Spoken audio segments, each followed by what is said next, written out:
बिस्मिल्लाहिर्रहमानिर्रहीम। इमाम ज़हरी रहमतुल्लाह अलैहि नाकिल है कि हज़रत उमर रज़ी अल्लाह अन्हा रोते हुए हज़ूर नबी करीम सल्लल्लाहु अलैहि वसल्लम की खिदमत में हाज़िर हुए।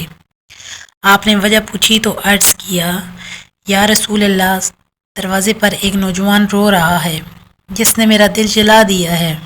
फरमाया, उमर, इसे अंदर ले आओ। वो नौजवान रोता हुआ आप सल्लल्लाहु अलैहि वसल्लम की खिदमत में हाज़िर हुआ। हजूर सल्लल्लाहु अलैहि वसल्लम ने इससे रोने की वजह पूछी। कहने लगा, या रसूल अल्लाह, मेरे गुनाहों का ढेर मुझे रुला रहा है, वो मुझ पर गज़बनाक होगा। आपने फरमाया, नौजवान, क्या तूने अल्लाह के साथ किसी को शरीक ठहराया है? अर्ज़ किया, नहीं। तो क्या तूने किसी की जान को नाहक कत्ल किया है? अर्ज़ किया, नहीं।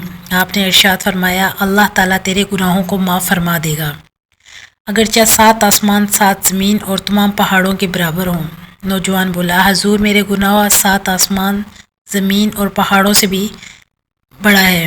आपने इरशाद फरमाया, तेरा गुनाह बड़ा है या अल्लाह? कहने लगा, मेरा गुनाह बड़ा है। फरमाया, तेरा गुनाह बड़ा है या अल्लाह? उसने कहा, मेरा गुनाह बड़ा है। इरशाद फरमाया, तेरा गुनाह बड़ा है या अल्लाह? कहने लगा, हाँ, अलबत्ता मेरा अल्लाह और इसका रहम बहुत बड़ा है। फिर आप सल्लल्लाहु अलैहि वसल्लम ने इरशाद फरमाया कि गुनाह अजीम को खुदाए अजीम ही माफ़ फरमाएगा, जो बहुत ही गफूर दरगुजर करने वाला है। फिर फरमाया, ज़रा अपना गुनाह तो बता। उसने अर्ज़ किया, या रसूल अल्लाह, मुझे इससे हया आती है। आपने फिर पूछा। कहने लगा, मैं कफन चोर था और 7 साल तक यही पेशा किया। एक दफ़ा इंसार की एक लड़की फोत हुई, मैंने उसकी कब्र खोदी, कफन उतार कर चल दिया। अभी थोड़ा दूर ही गया था कि शैतान ने मुझ पर गलबा पाया और मैंने लौट कर इससे मजामत कर ली। अभी मैं कब्र से निकल कर थोड़ा ही दूर गया था, क्या देखता हूँ वो लड़की खड़ी पुकार रही है, ए नौजवान, ए नौजवान, तुझे क़यामत के दिन जज़ा व सज़ा देने वाले से हया नहीं आती? जिस वक्त वो अपनी कुर्सी फैसले के लिए रखेगा और जालिम से मजलूम का बदला दिलवाएगा, तो मरने वालों के मजमे में मुझे नंगा करके चल दिया और मेरे अल्लाह के रूबरू मुझे बाहालत जनाबत हाजिर होने पर मजबूर किया। ये सुनते ही हजूर सल्लल्लाहु अलैहि वसल्लम खड़े हुए और उस गुद्दी पर एक थप्पड़ रसीद किया और फरमाया, फासिक, तू बस आग के लायक है, दफ़ा हो जाए यहाँ से। नौजवान वहाँ से निकला। 40 रातों तक अल्लाह के हजूर तौबा करता मारा मारा फिरता रहा।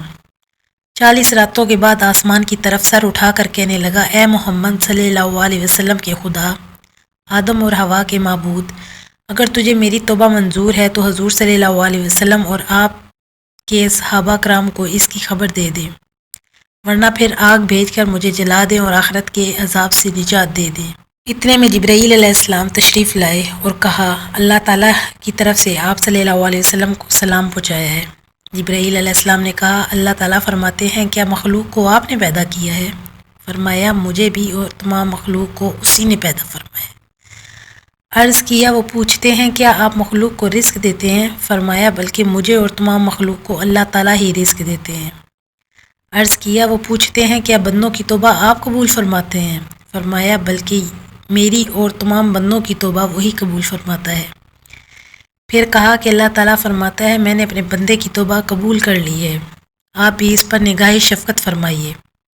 हजूर सल्लल्लाहु अलैहि वसल्लम ने इस नौजवान को बुलाकर इसे तौबा कबूल होने की बशारत सुनाई। तो प्यारे दोस्तों, इस वाक़े से हमें ये सबक मिलता है कि अक्लमंद आदमी को इससे सबक लेना चाहिए और जानना चाहिए कि ज़िंदा के साथ ज़िना करना और मुर्दे के साथ ज़िना करने से बड़ा गुनाह है। इसकी माफ़ी के लिए हकीकी और सच्ची तौबा करनी चाहिए। तो देखिए, जब सच्ची तौबा पेश की जाए तो अल्लाह ताला ने उसे माफ़ फरमा दिया। और ये भी ज़रूरी है कि जिस हैसियत का गुनाह हो, तौबा भी उसी दर्जे की होनी चाहिए। अल्लाह हम सब को अपने गुनाहों की तौबा करने की तौफीक अता फरमाए। तो दोस्तों, उम्मीद करते हैं कि आज की वीडियो पसंद आई होगी। अगर पसंद आई हो तो काइंडली मेरे चैनल को लाइक कीजिएगा, सब्सक्राइब कीजिएगा और शेयर कीजिएगा। अपना और अपने प्यारों का बहुत ख्याल रखिएगा। मिलते हैं नेक्स्ट वीडियो में। ओके, अल्लाह हाफिज़।